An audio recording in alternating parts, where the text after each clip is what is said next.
Hey, what's going on? This is Ricardo of Within the Trenches Media, and we are about to get started with the October Media Partner Spotlight with RQI. But first, a quick countdown.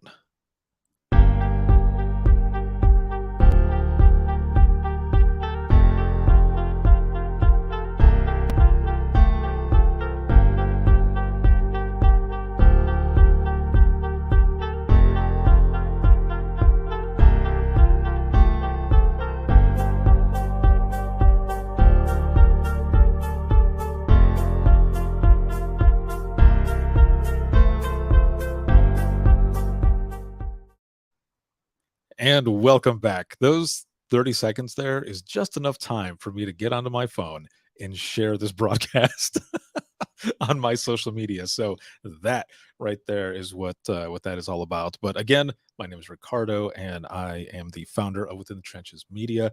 And this is going to be the October Media Partner Spotlight for RQI.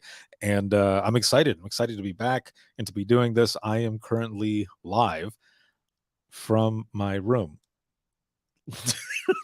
From my room. I'm on the road right now. Actually, this is probably the first that anyone is hearing that I am on the road. I am in Little Rock, Arkansas, and the reason I'm here, well, that's a secret. I'll leave it at that. You'll find out a different time. But I'm excited to have all of you here, and we're going to be jumping into this. If you have any questions at all or anything during this time that we're doing this live broadcast, because we're currently live on Facebook, LinkedIn, YouTube, as well as Twitter. But anything that you have, any comments, roll call, all of it, throw it in there. I would love to see who all is here, where you're watching from, all of it. And I'm excited for my guest today. It's been a while since we have done an episode or a broadcast or anything, so I'm excited to have him back. And this time, though, under a different title, different employment. This is going to be good because it's always fun when we're able to get together and talk. But we were just talking before we went live that I think maybe the first time, was it? You know what? I'm going to bring him on here really quick, and then I'm going to ask him because I'm going to get this wrong anyway. So my guest today is Mr. Matt Grogan. That is Grogan, not Grobin. And I'll say why I say that here in just a moment. But he is the TCPR Program Quality Manager with RQI.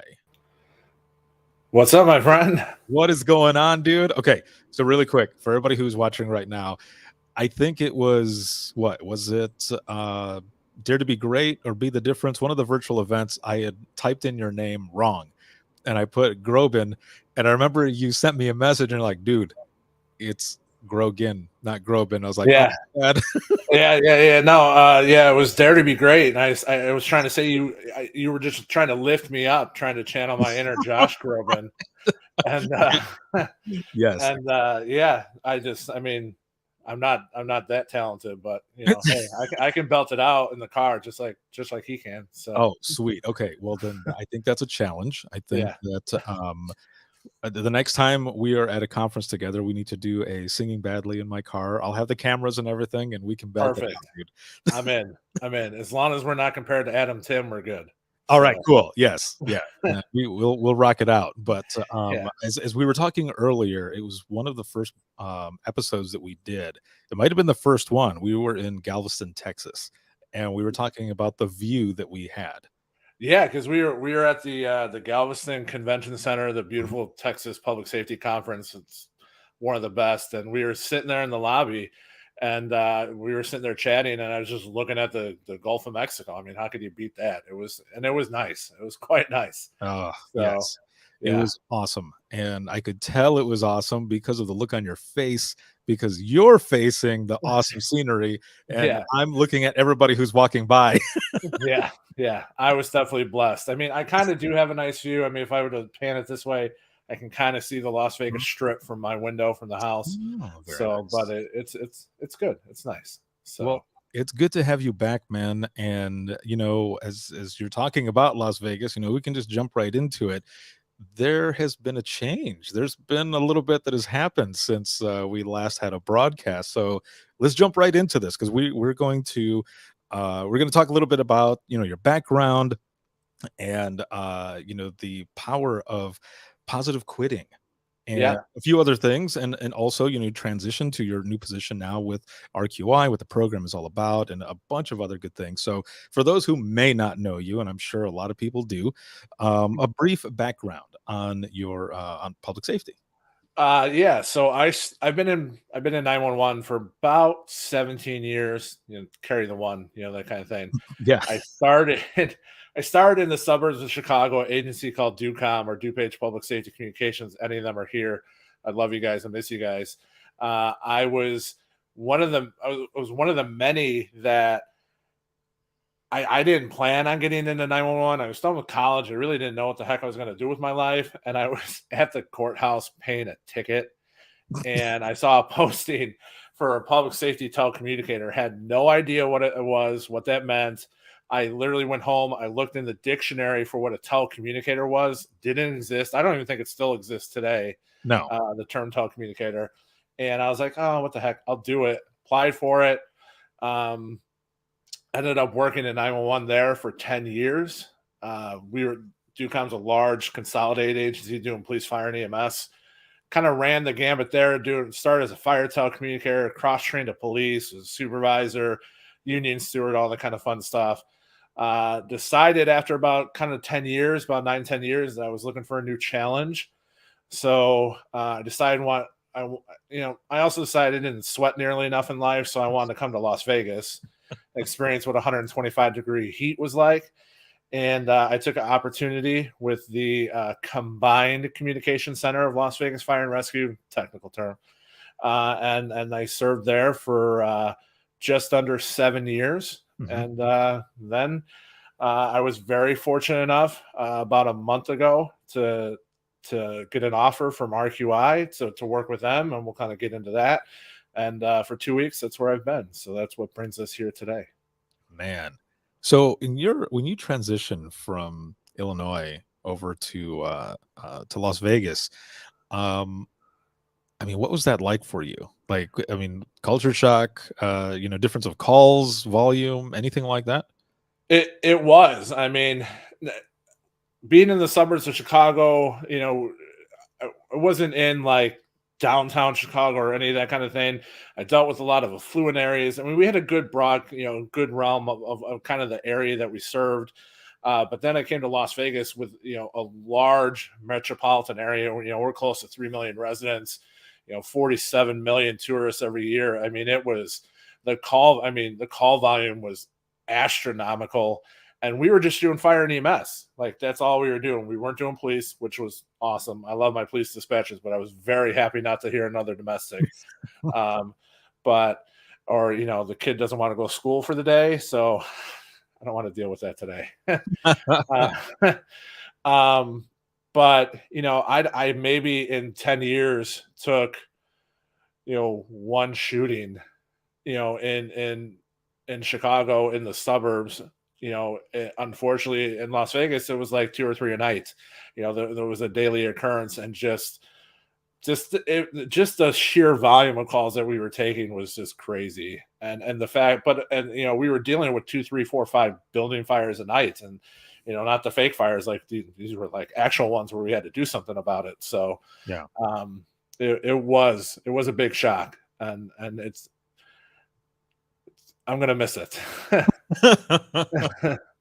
Well, I can understand that because I have been out of dispatch for 9 years now, and I definitely miss it. I don't miss all the county, you know, politic BS or some of Yeah. those other things, but man, there are a lot of things that I miss, and it was, it was hard when it came time to leave. And I've told this story before, but I'll tell it again. That um, I would I started like the last couple of years of my dispatch career. I would go into dispatch and I would walk into the deputy director's office, and I would say, "Today's the day. I've had it. I'm done." And she would start laughing, and then I would start laughing, and I would say, "All right, I'm going in." Yeah. I just kept doing it and doing it, and then, when, yeah, because it was just kind of a running joke between her and I, but then when this opportunity came up to go work in the private sector of 911 and become an industry partner, it took a little while to finally make that decision because I felt like I was betraying my family, my thin gold line family, and it was a hard thing to do. But that day that I went in there, I remember walking in and I shut the door and I sat down, and she goes, "So is today the day, Ricardo? Is today the day?" And I said, "Well, you saw that I shut the door, right?" And she, "Oh, okay." And so then I told her that, yeah, this was it. This I'm putting in my 2 weeks notice. And she goes, "Well," she goes, "you beat me to the punch, but I knew this was going to happen sooner or later." And I said, "What do you mean I beat you to the punch?" And she goes, "Well, I put in my 2 weeks notice a couple hours ago." so, so we had put ours in at the same time. There you And go. I thought, holy crap. So going back to you, you've got all of these years, of experience between what you were doing in Illinois and then Nevada, there in Las Vegas, and then you get this opportunity, like you said, just very recently. And what starts going through your head as we're kind of talking about this, as you kind of mentioned it, this power of positive quitting, like Yeah. getting to that It, point? What was going through your mind? Because now you're going to make this transition. Things are going to be different. it is. It was tough. It wasn't just a kind of a crack thing. It had been something I had been pondering for the better part of a year or two. Mhm. And when I kind of starting at the end, and then I'll kind of go back a little bit to the beginning. Mhm. When I turned in that notice, was everyone asked me, "Are you happy? It's your moment. You can finally move on." And I was like, I just felt sadness because the relationships that you build in 911 centers, you know, I haven't worked a whole lot in the private sector, and I know I have great people that I work with now, but and people I've worked with before at other jobs, but the relationships that you build in 911 centers, there's really nothing like it. Like you really, you're in the trenches. Obviously, you're in those trenches dealing with the worst of the worst of the worst, and the bonds that you build with those people to walk away from that that was tough because I felt like I was abandoning my family, like and in a time when they're in need, everyone's struggling with staffing, and just with all these changes and just this ever long push for 911 to just do more and more and more and have more responsibilities. I felt like I was walking away from that. So there was sadness, but at the beginning, when I was looking, there were kind of two parts. Is one, I wanted to be involved in something different to have a little bit more of a global impact, and two, I felt like I had just run the gambit of what I could do in 911. Like I felt like I had handled just about every incident I could, and again, you just got to have that drive to what carries you to the next thing. I've worked the biggest of the biggest building fires in Ducom at Chicago. I worked all the kind of police, bank robberies, pursuits. I did all that kind of stuff. With the culmination in Vegas of working the shooting, where was I going to go from there? Where was I going to kind of grow? So I kind of looked at that, and then we have to continue to find like our inner worth. We keep talking about our inner worth and our inner value to make sure that people, especially dispatchers, because we're beaten down so much for a variety of reasons, that you can't lose yourself in the mix of, because with 911 we give so much of ourselves to our callers and to our responders and to our agencies that you lose sight of yourself, and you need to find that inner value. And that's, I wanted to join an organization, one that was in 911, so I was still involved, but two, just I felt that value of how they feel for their employees and how they feel for the industry, and that's what ultimately brought me to RQI. It's that moment when you know that even though you're leaving what you love, you're still going to be able to help those, Yeah. with the 911, um, with what you're going to be doing. And I think that's what it was like for me as well, that I finally Well, I'll say this too. There's an episode that's going to be coming out in a couple of weeks, and my guest, I was talking to them about this, and they said that when they finally came to the decision and it felt right, it was because they decided to choose themselves. Yeah. And this goes along with, with what you're saying as well, because we are empaths, and you're right, we give ourselves so much to these callers, and it goes along with friends and family, or whatever, but so much so when we're at work, when we're in dispatch, and we have to come to a point sometimes when we have to choose ourselves. Yeah, and I told you I was going to say this analogy because I use it in my classes a lot lately, and it's this water bottle example, and it was told to me, and to try and just kind of channel this kind of energy, and when you buy a water bottle, like I got a regular standard water bottle right here, Mhm. 16.9 ounces, buy it in a 24 pack from Walmart, Kroger's, Smith's, whatever you want to do. Uh, Costs you about 25 cents. You go to a vending machine, same water bottle might cost you $1. You go to McDonald's, that same water bottle is going to cost you about $3. Go to the movie theater, 6, $7. Go to a Raiders game here in Las Vegas, it's probably going to cost you about $10. If you go to a Las Vegas nightclub, you know, Ricardo, what do you think a water bottle costs in a Las Vegas nightclub? What's your guess? Like $20, $25. There you go. You're right on. $25. Generally about $25. They practice flat pricing. They Wow. don't care what you get, it's $25. You know, but from the 24 pack to the vending machine to McDonald's to the movie theater to the sporting event to the nightclub, that water bottle hasn't changed. It's still the same 16.9 ounce bottle of water that just crinkles, and the big deal is that what has changed is what that venue, what that person deems its value to be.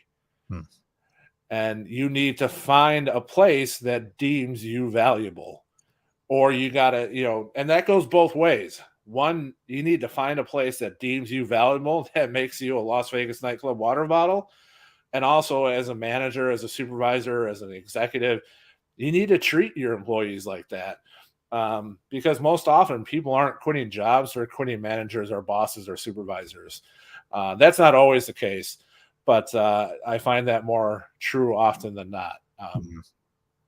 And just, you got to do what's right for you at some point in time. And um, as much as I love and I miss my family, and I still will support. I am their number one supporter there at Las Vegas Fire and Rescue, and I will do anything I can to support them.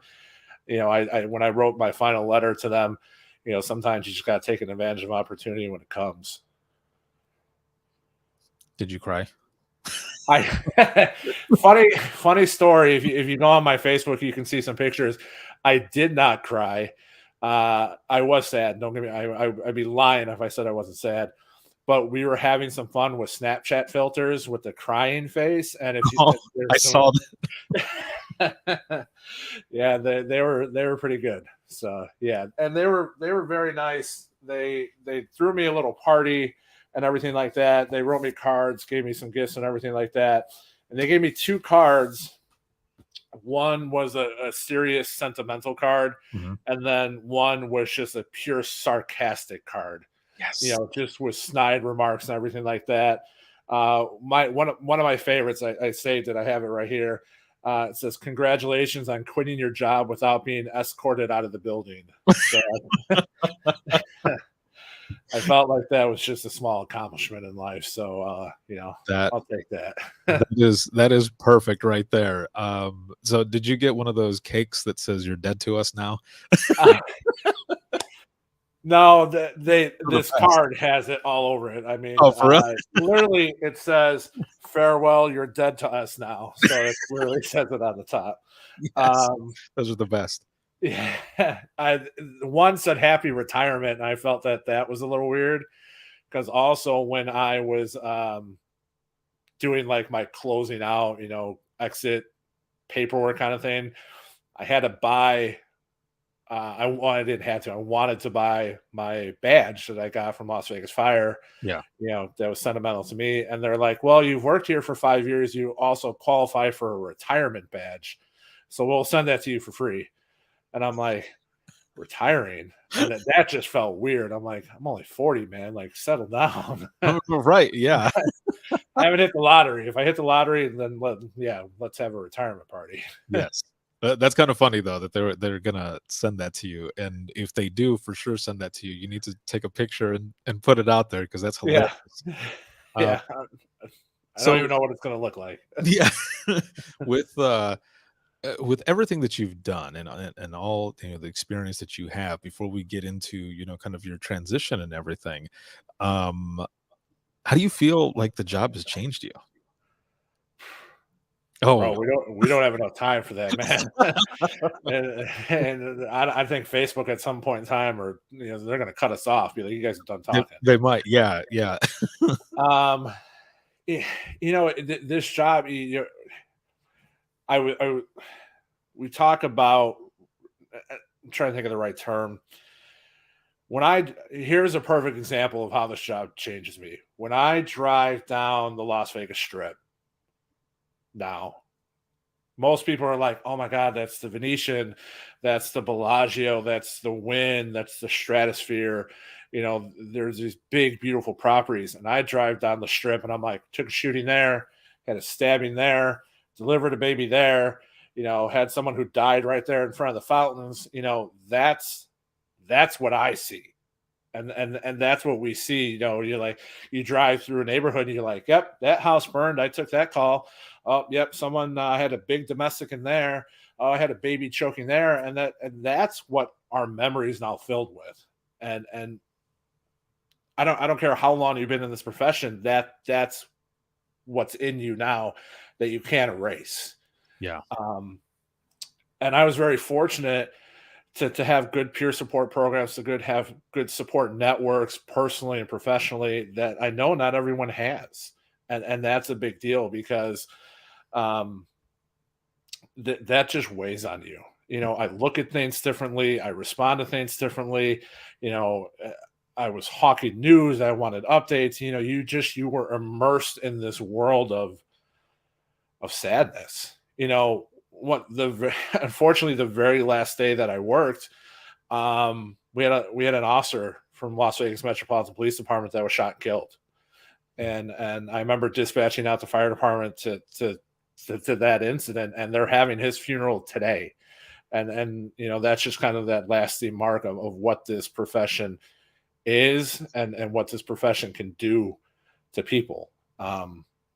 So I mean, it's tough, and that I don't know, one, if it'll ever go away, or two, if I ever really want it to go away, because it's humbling to know that we had a chance to, as much as I say, well, I took a shooting there, or I had a building fire there, or a stabbing there, or someone died there. It's a reminder of the efforts that I made, and the efforts that dispatchers make all over to save lives, Right. and just how incredibly important that is in this world. I mean, that might sound like lofty, but it really is. I mean, dispatchers are the base of what makes this world safe, what makes the first responder family safe, and what makes this first responder system work. It starts with dispatchers, and no one can ever make me disagree or change that thought process. For sure. And it's interesting listening to you how, you explain that, because I remember when I went to Vegas and you gave me a little tour, Yeah, and it was different. And it was different in the sense that you took me on this tour to show me where everything happened from 1 October. And I remember getting in and looking around and seeing it, but then seeing it through your eyes, the same way you explained it. Where in the beginning, when I'm riding shotgun with you, I'm looking at these buildings like, damn, I'm in Vegas. Like, this is pretty awesome. And then we start talking about how things went down. And then I see it through your eyes and going through. And, kind of think about it as well. There's a lot of parts when I go back to the county that I used to work in, and I see it the same way. It's almost as if it's mapped out that way through my eyes. Um, and just seeing it like that, where others, it's like, looking at Oz, all the different colors. But what I'm seeing is the shit that happened there. Yeah, that's I can't drive past Mandalay Bay and those areas and not think about what happened. Mhm. Just like any part of our towns, and that just weighs on people. And but that also is like I said, the same part. It just shows how much us in this profession just give, because we literally give a piece of ourselves to our callers to just get them through their moment. Mhm. So, and I think that's, as sad as that is, that's awesome. It is. Yeah. I mean, we were there. We weren't just answering the phone. We were there fully throughout the whole call. And that's what I love about it as well. And we have these stories that will stick with us. Some of them harsh, but that's why we talk about them, because it's therapeutic, and we're able to manage it that way. Now, kind of sticking to your time when you were working and all, but also transitioning here as well Mhm. into RQI and their program. How does that correlate with how you were doing everything there at Las Vegas Fire and Rescue? Were you using the program as well, or how did you even come in contact with it? So RQI has a couple different kind of programs that they use. Um, what we were using in Las Vegas Fire and Rescue was the same thing that our field units were using, and that was for our CPR training. Mhm. Now, all of us remember CPR training. You had to go into class 4 hours once a year. You get it done, and that was it. You didn't have to worry about it for a year. But fast forward like 6 months. Like for me in Las Vegas, where I'm doing CPR all the time, doing those kind of things, that's not the case for everywhere. Someone might go 3, 4, 5 months a year without having to really kind of do that stuff. So when you got to recall it, that's kind of a thing, because the big deal, with protocols and that kind of thing, because we use priority pro QA and all that kind of stuff, is we memorize and we perfect the protocols. We're not perfecting the actual art of CPR. Mhm. And so when I was doing, the mannequin exercises and those kind of things, that's the program that we would use is every quarter. And that was a big deal. Instead of doing it once a year, we did it every quarter. We had to do our RQI, which we would do like a online class kind of refresher. And then they would quiz us and you would kind of go through. I would always call it the RQI video game, that we were going to play the video game of, it gives you the simulation of a person's down. What do you do next and that kind of stuff. And it would, help you learn through that, which was cool. And then we had the mannequin exercises where we'd actually have to go do a computerized mannequin exercise, test our CPR rate, recoil, compression depth, all those kinds of things.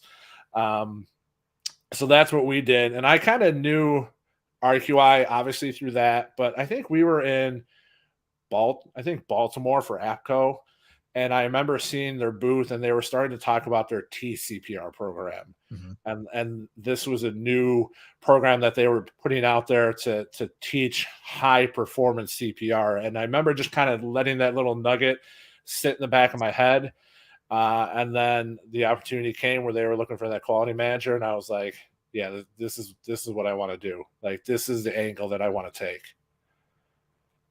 You know, because it wasn't just about hawking a software or any of those kind of things. Not that that's not important, or that's, this was actually, we're going to teach you how to do CPR right. We're going to teach you how to do it effectively, and we're going to teach you to save lives. And that's what I wanted to be part of. ah, that's amazing, man. And it's so with before I ask you this other question here, I'll mention this first or ask this first. With this program, how exactly does the program work? Are there you know quarterly CPR sessions or whichever that you're doing for practicing? Because, and the reason I ask is because when I was in dispatch, it was the way you explained it. We did it, we did it for the research, and that was it. And I feel like it would have been awesome to be able to have a program like this to be able to practice more and more and more. Because if you think about it, when we first start out dispatching, what are some of the first calls that we take? They're alarm calls, right? So Yeah. we take these alarm calls, and sometimes we can do them like just like that without even thinking. We know Mhm. exactly, all of it. And it would be cool, or it would have been cool to be able to have that type of practice going on more so with CPR, to be able to just do it like that instead of, fumbling through cards or, all this other stuff and reading and, just doing it. Yeah. I when I teach my classes, I have a quote by William Durant that says, "We are what we repeatedly do. Therefore, excellence ought to be a habit and not an act." And that's what this program's all about. Now, with our TCPR responder program, first we're gonna start off training you. We're gonna send you through our TCPR program. You're gonna do the online course. You're gonna learn everything about CPR. And I actually just did it again. With my onboarding activities, I can't even doing this for 17 years, I was like taking notes and I was writing stuff. They have some videos. I was talking to my program director, Julie, about this. You know, when the heart was in VFib or ventricular fibrillation, I didn't really know what that was. And they'll show you videos of what it's actually like and what the heart's actually doing.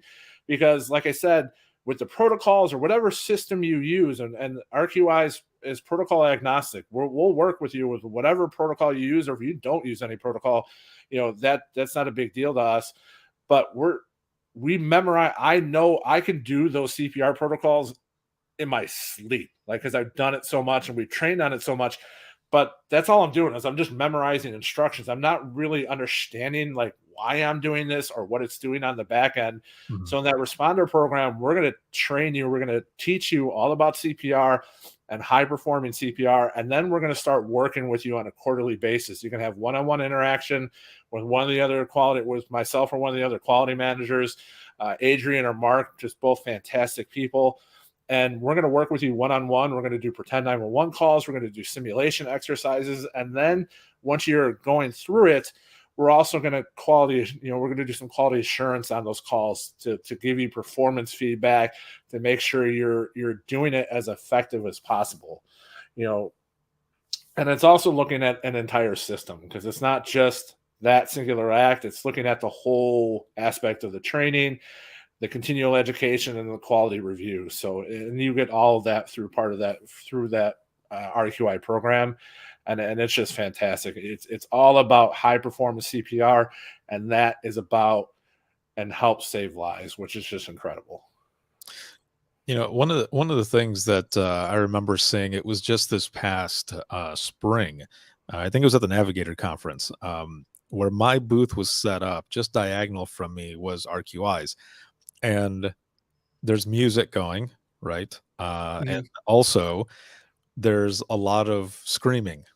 And well, hold on, let me hold on. When I say screaming, I mean like cheerful. Like people were, more cheering, but there was some screaming in there as well. But it was in a happy way because they had a simulation, or a simulator rather, set up, and Mhm. you had to do compressions and stick with the rhythm and everything, and how it would rate you and how close you would get. And I remember there were a Yeah. few people who got it like spot on. So everyone, high fiving and woo, just like going and stuff. And I'm, Yeah. kind of watching and stuff. And I thought, wow, that's the way to do it. That was pretty cool. There was a lot of people there, and I thought it was an awesome way to pull some of the attendees in, but also kind of test them a little bit in a fun way, Yeah. with competition and such Yeah. to go through CPR. Yeah, it is. I mean, because when you're actually doing high quality, high performance CPR, it's tough. Like it's really tough and it's taxing. And even as a dispatcher, trying to coach someone through that, is even tougher to because you're asking them to do so much, and the program just helps you not only learn that but just build confidence. Because a lot of it is just having that confidence to go through those kind of situations because you get smacked in the face where someone's like, "Hey, my brother is down, not conscious, not breathing," and they're just trying to work through it. And you not only have to give them confidence to go through that situation and coaching, you got to have it yourself too, and that program will definitely help you. Man, there's so many different, aspects of like emergency medicine and all of these different things. I recently, um I was listening to a book, and it's called American Sirens, and they talk about CPR, but also how, up until like the 1970s, if you called for medical, assistance, you would either get a police officer that would go out, or they would send out a hearse, because like the word paramedic didn't even exist yet. You know Yeah, that the whole history of it. But also like the person, I believe his name is Peter Safar, and he's they call him the godfather of CPR. When he created it, his whole story is, well, thinking about where all of it has come from. His family, he was around like during World War II and such, and he ended up getting basically saved, and he didn't have to go out, during the war and all this other stuff, but he had almost like a survivor's guilt, where he made it his mission to be able to save as many lives as possible, that if his life was spared, that it wouldn't be in vain. He was going to do what he could to help others the way he was helped. And he created CPR, man. And like he invented it, and now all of these years later, we're talking about this, and how high performance CPR and how it helps, and it just all of it. It's amazing. yeah, it is, and it's hard to even fathom, because I've been very fortunate, and the centers that I work for have had the protocols, have had the training, so I've been able to help people through that moment. And then there's a lot of places still today that they're like, "Hey, I have someone not conscious, not breathing." And they're like, "Okay, we'll be there in a little bit," and that's all they're allowed to do. That's all they're trained for, and to just sit there and just be like, "Okay, all right, we'll see you in a little bit. Best of luck." It's not because they want to do that, but that's just kind of the only resources that they have. Um, because those first 600 seconds, those first 10 minutes that we have, um, and let me kind of rewind a little. Those first 600 seconds of someone down in CPR, that time is so crucial to their survivability. And the person that owns that 600 seconds the most are dispatchers. Mhm. And the more that you have that ability to just kind of what they call that slope of death over 10 minutes, every 60 seconds is a 10% less a chance that that person has surviving unless someone intervenes. And who intervenes? Dispatchers are the people that have that moment to stop that rate, to stop that slope. And you got to be trained for it. You got to have those resources, and it's there. Like you said, it's been 50 years since that, and we've made a monumental level of change Mhm. in 911. That how can we not do this at some point in time? It's proven it is saving lives. And like I said, that's just the more we can be a part of that, the more we can make that impact, the more lives we're going to save. And that's just it's cool. So when before we went live here, you kind of mentioned kind of a quote, and it was basically has to go along with, um, Yeah, how in order for someone to be saved, like dispatch needs to start that process, right? Like right away, because it is, and especially since we're celebrating First Responder Day, you yes. know, our first responders are going out there, and I this is not my quote. This is something that my program director Julia told me, and it's something I've only been with them for 2 weeks, but it's really ingrained into me. Is those first responders can't save anyone that we dispatchers haven't made savable first. And that's not just CPR, it's call control, it's calming them down, it's getting the right and accurate information, getting that EMS or that first responder system started. There's so much that goes into what we do, and that legwork has to be done before anything else can happen.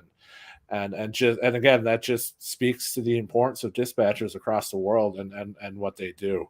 And don't get me wrong, we deal with crap, and that's probably some of the stuff I'll miss the most, is dealing with the frequent flyers and the crazy callers and all that kind of stuff.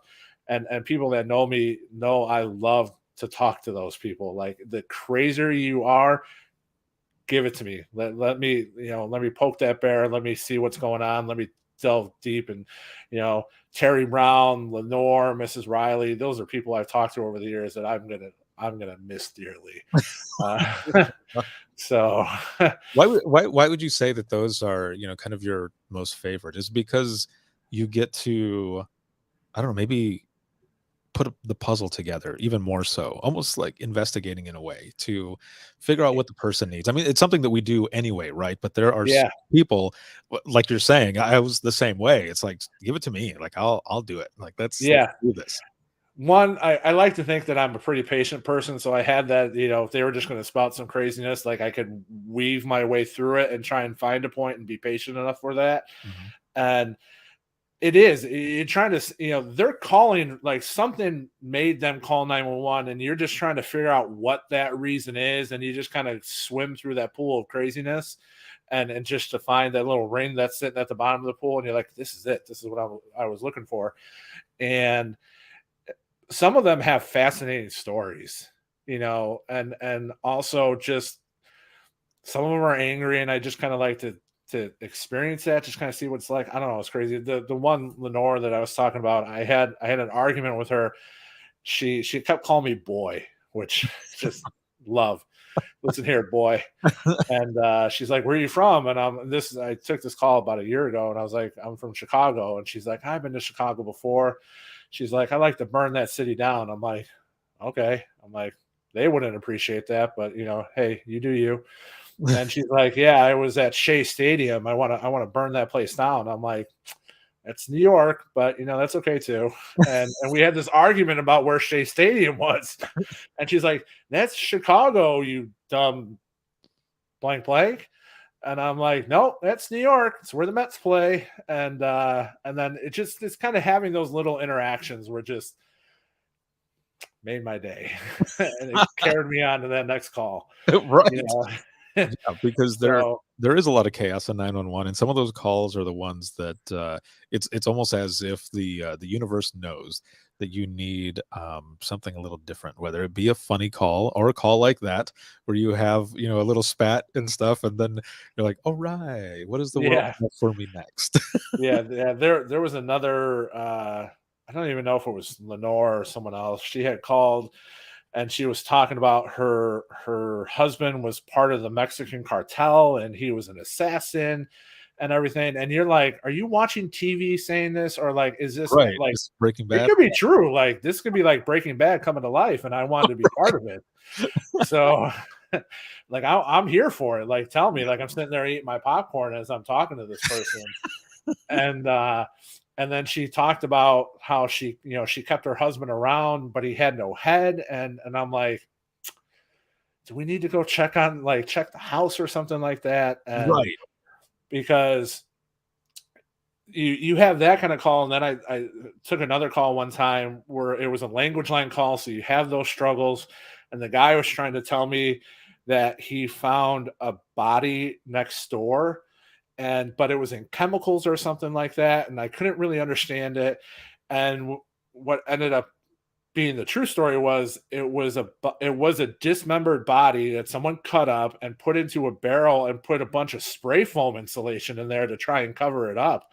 And you're like, I thought that was fake, but it ended up being real, and it's just kind of crazy what ends up being real and what's not. So What? that's, when they're spouting off these crazy things, you're like, maybe there's a little nugget of truth in there, and you got to play investigator to figure it out. Right. Yeah. And that's why some of the calls when they come in, no matter what it is, we always have to take it as priority one, right? But in the back of our head, you're like, is this real? Is Yeah. this not? But you continue, right? You continue to go. And then Yeah. sometimes, just like you said, it ends up being true. Yeah. Um, so We one let you know oh, one go ahead. last thing, Yes. again, just talking about the importance of dispatchers. Yeah. My very last day, take a call from a guy who says he's in his house in the basement, and the house is on fire and he's trapped.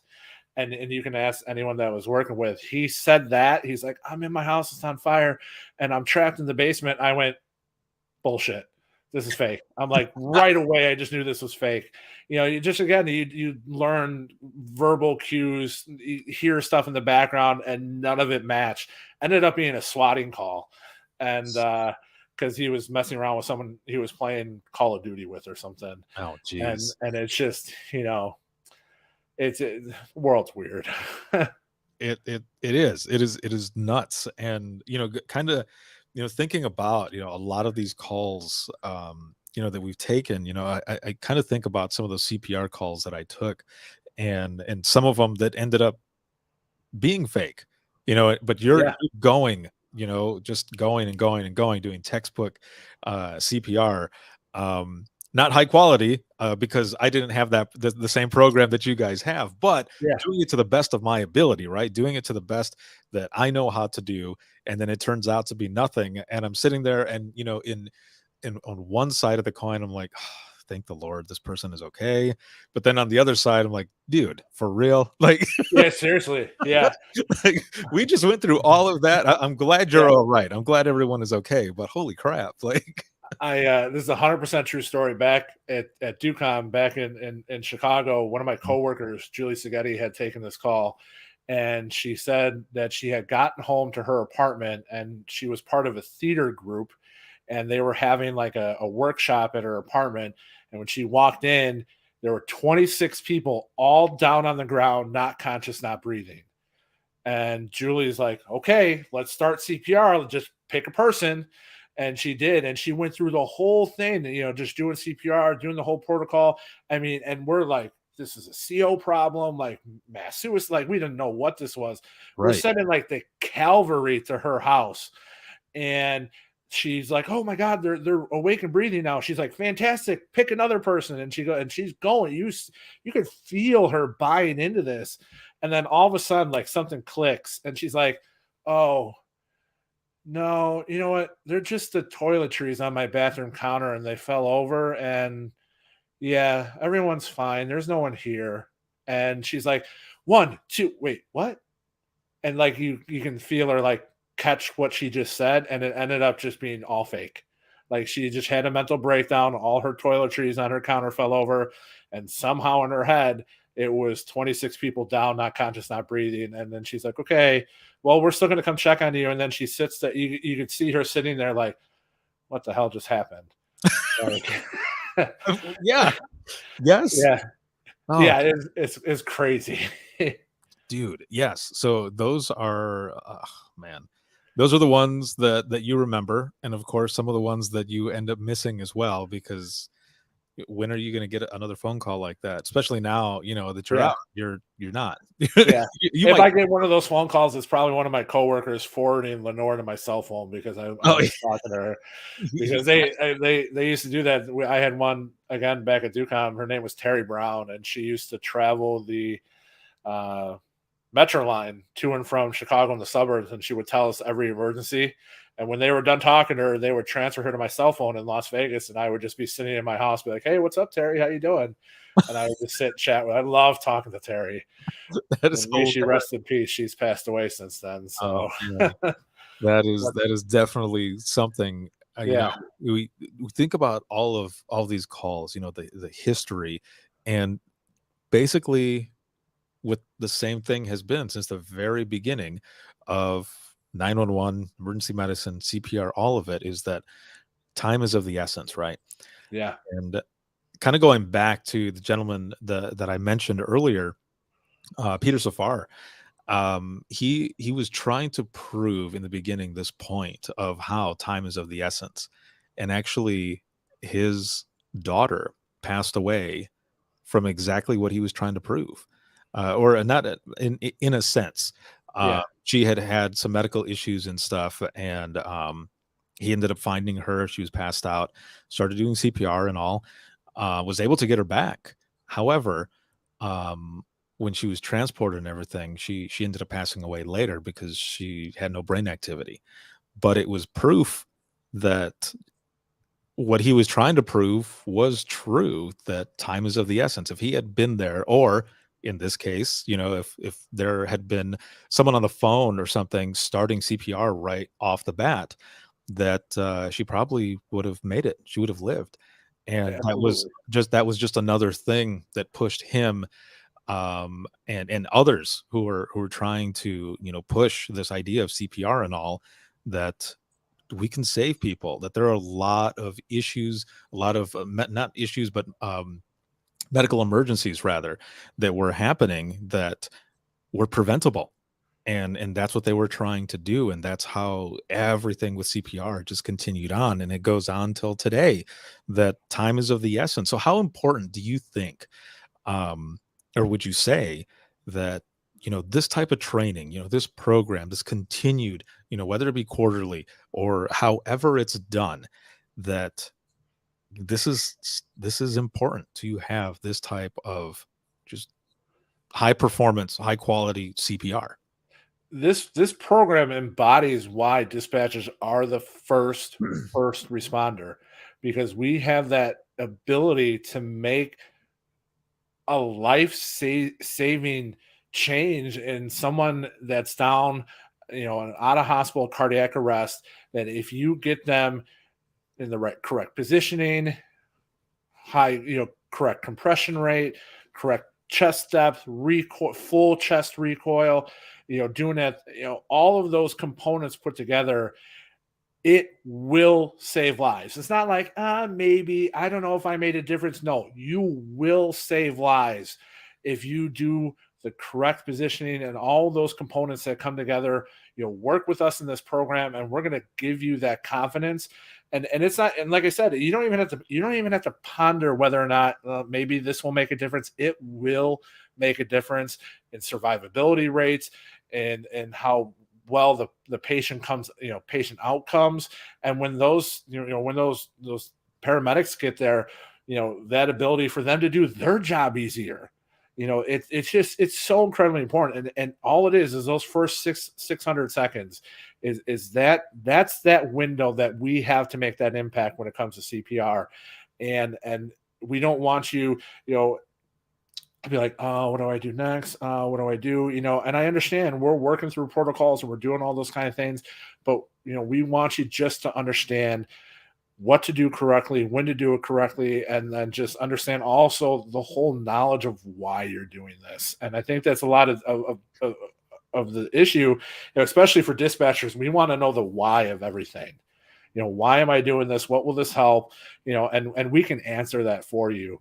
And when we work with you with the one-on-one training to build that confidence, I mean, let's just save lives, and let's just continue to do that. And I'm a little verklempt at the moment. I'm not going to lie, because that's one of the biggest things I'm going to miss is having that impact. And I'm hoping that I can channel some of that energy into the people that I'm working with, so they can turn around and they can save lives. I mean, hell, one day they might save my life, and that's important. Very true. When you started using this program here, as we're going into kind of the wrap up of this broadcast as well, but when you were using this and really getting into it, and started, kind of seeing, um the performance kind of change, and actually more so building that confidence, what was that feeling like? And I can only imagine for myself personally, that feeling, going back to, how I was saying in the beginning, what is one of the calls that we practice the most, or that we get to practice the most, because we're taking non-emergency calls right in the beginning, and that's Yeah. alarm calls. And you build that confidence where you get that alarm call and you're like, all right, got this. And you're doing it, and it's completely fine. And that type of, kind of that feeling, that confidence, all of that, that's what I kind of imagine that being for you when you started building that confidence more through this program and such, and performing and that CPR and such. and it was because those calls are stressful. That's one of the most stressful calls that you're going to take, and the best way to mitigate that stress is to know what you're doing, Mhm. because at some point in time, it's going to be just become automatic. They're like, okay, I got someone that's not conscious, not breathing. Okay, get them flat on their back, remove anything from underneath their head, put your speaker on cell phone. All right, keep your arms straight. We're going to pump the chest, 100 to 125 times per minute, and just coaching them through that kind of thing. So where you're not like, oh, what do I do next? Okay, let me click through the protocol. Yeah, you're still doing those kind of things, but you have that ability to just flow through it and just do it. And you're going to walk away from that knowing you made an impact. You're not going to be like, did I do this right? Should I done that? That should, would have, could have. And also that survivor's guilt of I wish I had a little bit better training, or I wish I could have done something. This will give you that something to do. And yeah, I mean, it's an awesome tool. It's an awesome program. And it, like I said, I can't say this enough. It is going to save lives. Amazing. That's awesome, man. It's been good to have you back on here and to chat with you. It's been a while. I do have a couple final questions here. Well, maybe 3, but this one is kind of off the wall a little bit. So what are the what are the songs now that match the rhythm that that you're supposed to keep? I mean, there's always been Staying Alive, right? Oh, you know what? But I'm not well versed in that just about yet. And it's hard because I hear Staying Alive, I think of the CPR, and then I just automatically think of The Office and the CPR episode with Dwight Schrute cutting the face out of the mannequin and putting. I mean, it's and I think about Kevin Malone just going, call it. I'm done. I can't do this. Yeah. You know what?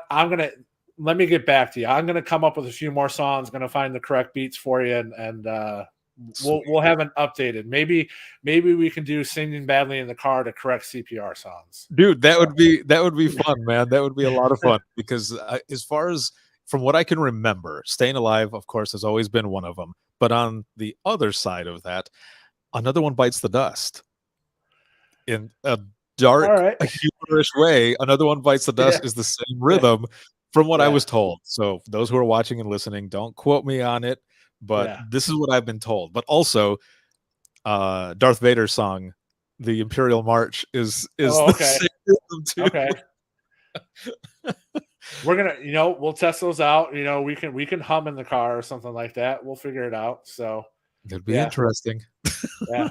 Just also means we got to go to Disney World, to Disneyland. We'll go to Galaxy's Edge, and we'll do some Darth Vader content and CPR. Dude, I am all about it. Maybe Darth Vader will come out and we can have him do it. So that would be even more awesome. So if you could go back in time and with the knowledge that you have now and talk to yourself in the beginning of your career, what advice would you give yourself? Oh my God.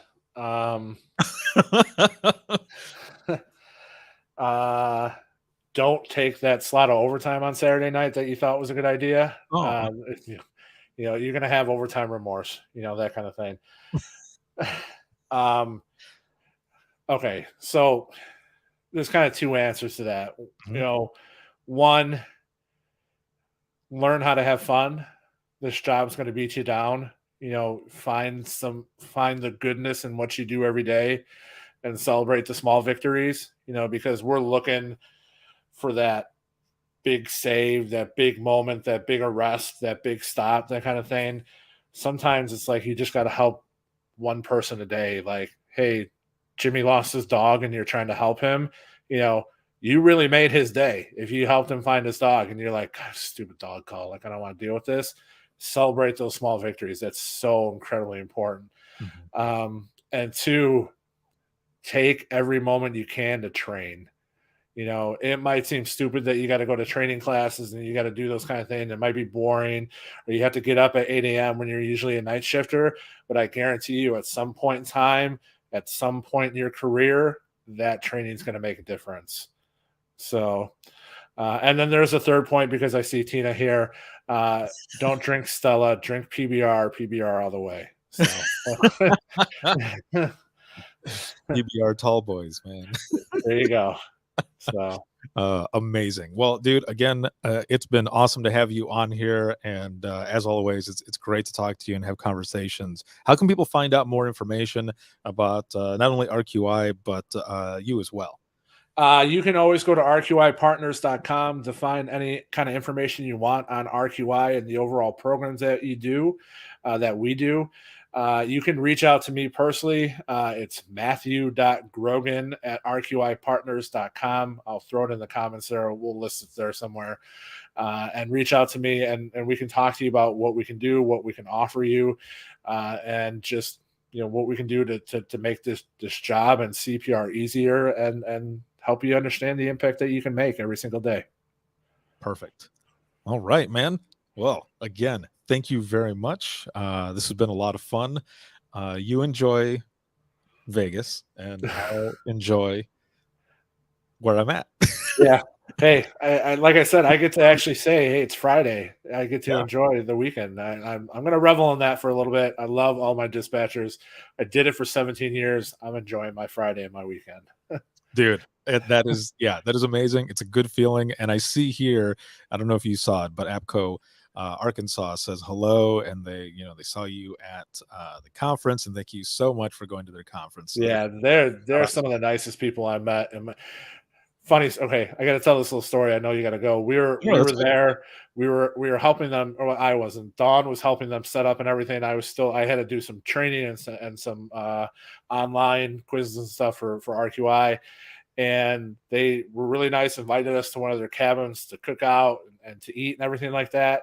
And they were having a hard time getting the barbecue grill outside going because it was really windy and everything like that. So they were cooking burgers in the oven and everything, just doing what they had to do.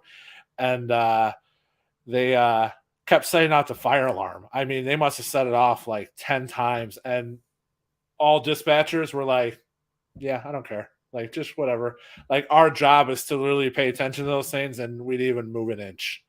Did not even move, like, didn't care. We were just kind of maybe like fan the thing. It was just kind of funny. It was a funny moment, you know, in this big forest. We're getting ready to start a forest fire. So Oh I man. appreciated people of Arkansas. They were fantastic. And I was also learned that it's in their constitution that you can't call it Arkansas. I was Oh, just kind of joking around and like, no, it's a law. You can't say that. And I'm like, oh, you like serious? And they're like, oh yeah. So maybe someone can tell me if that's not true, but that's what someone told me. So oh man. So that's like ends up being like a misdemeanor or something, huh? yeah, it's crazy. So Oh, geez. Looks like I have bots that are coming into yeah, I the was about to say we're getting some what interesting the comments heck? there. So Yes. I just blocked and deleted. So what the hell? yeah, But no, that is great. And I'm here right now in Little Rock, Arkansas, and it's been nice. Like I said, I've got a view out here of this beautiful bridge and everything. And I posted a picture. It was actually, I said good morning from Little Rock, but it was actually the sunset from last night. oh, minor detail. Yeah, minor details, but it's Minor still detail. beautiful where I'm at. So Yeah, it's been good here, and I'm enjoying my time. But again, yeah. enjoying having you on, man, as always. And I'll be right back here with you in just one moment. Um, for those who are watching and listening, if you have any comments, questions, or you want to be either a guest on the flagship show on open mic or anything like that, or if you have any questions for RQI, going through myself, because they are one of our media partner sponsors. So thank you so very much, and they have sponsored this media partner spotlight. You can send an email, and that's out to wttpodcast@gmail.com. Once again, that is wttpodcast at gmail.com. And you can follow us on Twitter. That is at 91 Podcast. You can like us on Facebook. That is facebook.com/Within the Trenches Podcast. If you are looking to become a patron of the podcast, you can hit us up at patreon.com/WTT Podcast. And for patrons only, there are audio versions of the DRT, Open Mic Live, as well as the Media Partner Spotlight. So make sure to check that out. This can be seen on Facebook, LinkedIn, YouTube, as well as Twitter. And again, make sure to check out everything that RQI is doing. And again, thank you, Matt, for being on. Have a good one, everyone. We'll see you on the next one.